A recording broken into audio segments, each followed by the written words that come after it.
अखिया से निरचो है नदी के समान जी। अखिया से निरचो है नदी के समान जी। लोटा दाना दिहे पापा थाली दाना दिहे पापा। लोटा दाना दिहे पापा थाली दाना दिहे पापा।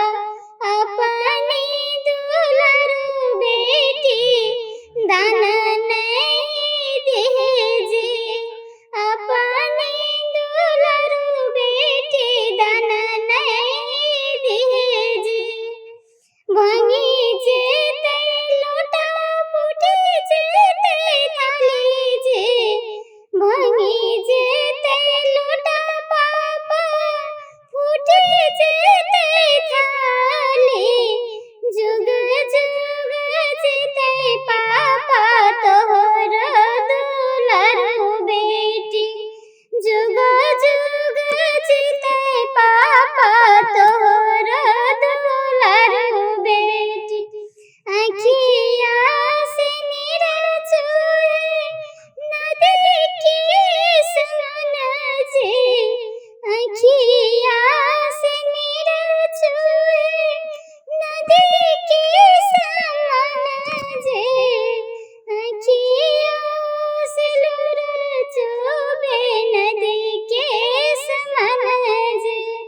सोना दाना दिहे चाचा चांदी दाना दिहे चाचा।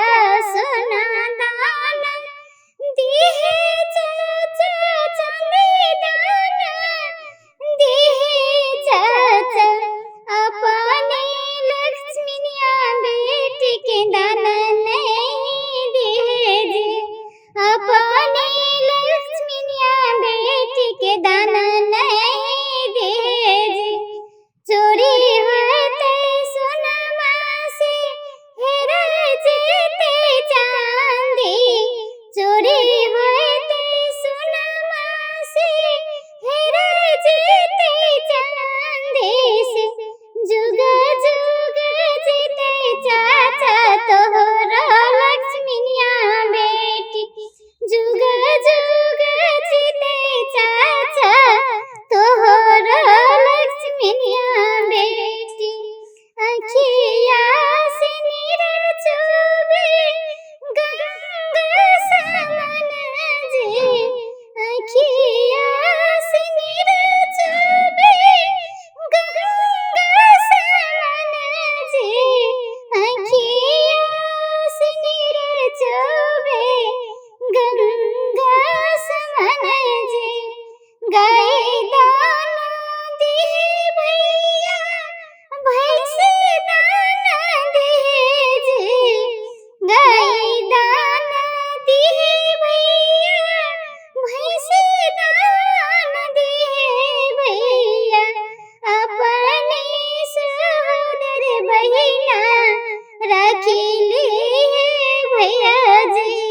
अपने सहोदर बहिना राखिली भैया जी। गाय और भैंसी बहिना धन की सिंगार होय छै। गाय और भैंसी बहिना धन की सिंगार होय छै। अपने सहोदर बहिना पराया है सगे बहिना।